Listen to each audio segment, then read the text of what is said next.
Hi. నేను మీ doctor Arpita, MBBS MD anaesthesia. చాలామంది ఆడవాళ్ళు నాకొచ్చి అడుగుతూ ఉంటారు, మేడం మీరు అనస్థీషియా ఇచ్చిన కాడనే నాకు చాలా సివియర్గా నొప్పి లేస్తుంది, సిజేరియన్ అయిన తర్వాత 3 months అయిపోయింది ఇంకా నొప్పి లేస్తుంది అని అడుగుతూ ఉంటారు. అది ఎంతవరకు correct?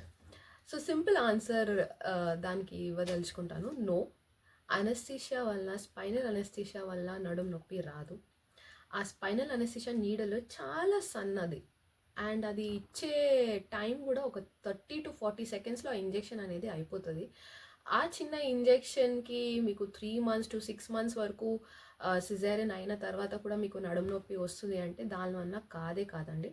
There are other causes. First reason వచ్చేసి decreased mobility.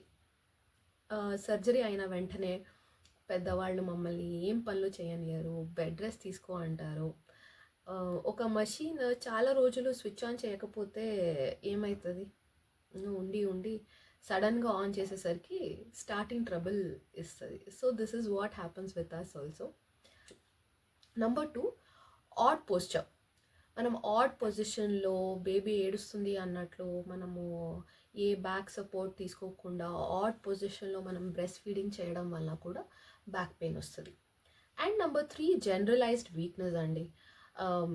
సిజేరియన్లో almost 1 to 1.5 liters వరకు బ్లడ్ లాస్ అవ్వచ్చు. సో ఆ బ్లడ్ లాస్ వల్ల ఐరన్ డెఫిషియన్సీ ఉంటుంది.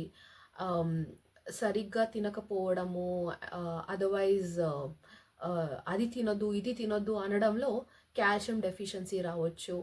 అండ్ ఇంట్లోనే ఉండడం వల్ల, సూర్యకిరణాలు మనకి తగలకుండా ఉండడం వల్ల కూడా విటమిన్ D3 డెఫిషియన్సీ రావచ్చు.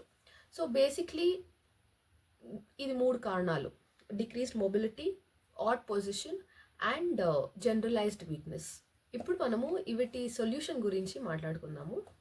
First, number 1, gentle back stretching exercises. మీకు కావాల్సిన వీడియోలు, మీకు కావాల్సిన భాషలో యూట్యూబ్లో దొరుకుతాయి. అవి చూసుకుంటూ మనము బ్యాక్ స్ట్రెచింగ్ ఎక్సర్సైజెస్ చేయాలి. నెంబర్ 2, వేడి నీళ్ళలో స్నానం. డెఫినెట్లీ వేడి నీళ్ళ వలన మన బ్యాక్ మజిల్స్ అనేవి కొద్దిగా రిలాక్స్ అవుతాయి, నొప్పి అనేది తగ్గుద్ది. Number 3, posture correction. Breast feeding చేసేటప్పుడు ఫస్ట్ మనం కంఫర్ట్గా ఉన్నామో చూసుకోవాలి. నడుముకి మెత్త పెట్టుకోవాలి, తొడ కింద మెత్త పెట్టుకోవాలి, బేబీని సపోర్ట్ చేయడానికి ఒక మెత్త పెట్టుకోవాలి. అవన్నీ మనం ఫస్ట్గా పోస్చర్ సరిగ్గా ఉండి కంఫర్టబుల్గా ఉన్న తర్వాత మనం బ్రెస్ట్ ఫీడింగ్ అనేది చేయాలి. Number 4, heating pads. 10 minutesలో డెలివరీ అయిపోతాయి. హీటింగ్ ప్యాడ్స్తో వేడి కాపు అనేది నడుముకి పెట్టుకోవచ్చు. Last but not least, hydration. ఈ బేబీ హడావిడిలో, బంధువుల హడావిడిలో, ఫంక్షన్ల హడావిడిలో మనము మన గురించి మర్చిపోతూ ఉంటాము. So minimum 3 to 4 liters per day water తీసుకోవాలి. Gentle stretching exercise, hot bath, posture correction, hot pack, heating pad and hydration. ఇన్ని చేయండి, డెఫినెట్లీ మీ నొప్పి తగ్గుద్ది. బై ఛాన్స్ ఇన్ని చేసినాక కూడా తగ్గలేదంటే definitely you will have to visit your doctor. Thank you.